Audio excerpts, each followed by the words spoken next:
একটি ছোট গ্রামে থাকতো একজন গরিব কাঠুরিয়া। তার পরিবার খুব কষ্টে দিন কাটাতো। ঘরে খাবার প্রায় শেষ, আর পকেটে কোনো টাকা নেই। সব মিলিয়ে তারা খুব কষ্টে দিন কাটাতো।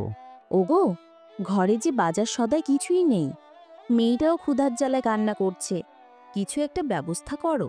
তুমি কোনো চিন্তা করো না, আমি জঙ্গলে গিয়ে কাঠ কাটবো। তারপর সেই কাঠগুলো বাজারে বিক্রি করে ঘরের জন্য বাজার সদাই নিয়ে আসবো। তারপর কাঠুরিয়া কুটার হাতে জঙ্গলের পথে রওনা দিল কাঠ কেটে বাজারে বিক্রি করার জন্য।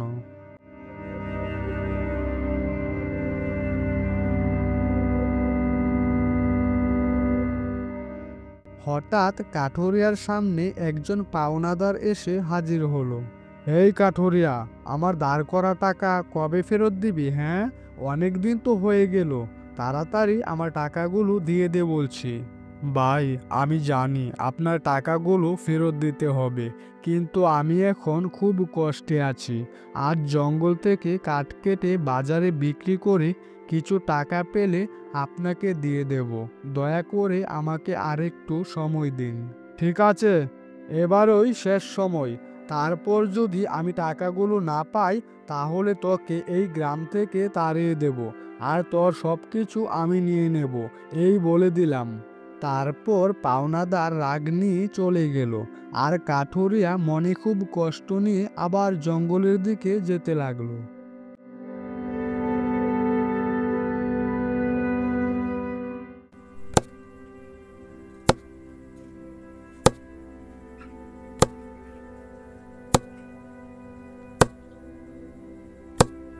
এভাবে আর কতদিন চলবে? নিজের সংসারই ঠিকমতো চালাতে পারি না, তার মধ্যে আবার পাওনাদারের টাকার চাপ। আমি এখন কিভাবে কি করব? কিছুই তো বুঝতে পারছি না। এই সামান্য কাঠ কেটে তো নিজের পেটই চালাতে পারি না, পাওনাদারের টাকা আমি কিভাবে শোধ করব? হে আল্লাহ, তুমি আমাকে একটা কিছু ব্যবস্থা করে দাও। ঠিক তখনই হঠাৎ করে আকাশ থেকে নেমে এলো একটি সাদা পরী। সে কাঠুরিয়াকে বলল, হে কাঠুরিয়া, আমি তোমার দুঃখের কথা জানি। তুমি সৎ ও পরিশ্রমী, তাই তোমাকে সাহায্য করতে এসেছি। তুমি সত্যিই কি আমাকে সাহায্য করবে? আমি খুব কষ্টে আছি। যদি তুমি আমাকে সাহায্য করো, তাহলে আমার পরিবার নিয়ে দুমুঠো ভাত খেতে পারবো। এই নাও কিছু স্বর্ণ মুদ্রা।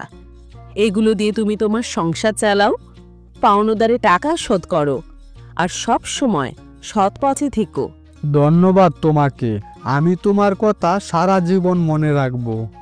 তারপর সাদা পরী এখান থেকে চলে গেল, এবং কাঠুরিয়া অনেক খুশি হয়ে আবার বাড়িতে যেতে লাগলো।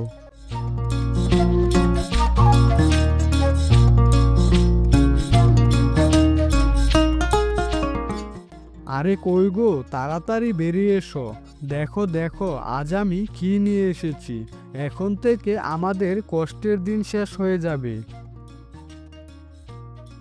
ওগো, তুমি এত স্বর্ণ মুদ্রা কোথায় থেকে পেলে?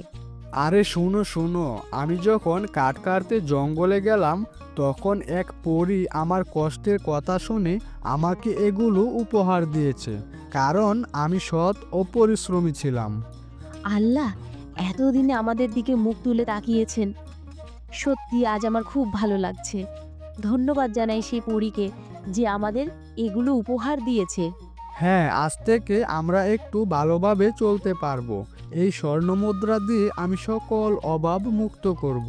তারপর কাঠুরিয়া সেই স্বর্ণমুদ্রা দিয়ে পাওনাদারের টাকা শোধ করলো, সংসারের অভাব মেটালো, এবং সন্তানের পড়াশোনার ব্যবস্থা করলো। এরপর থেকে কাঠুরিয়া আর কোনো অভাব অনটন থাকে না। সে তার পরিবার নিয়ে খুব সুখে শান্তিতে দিন কাটাতে থাকে।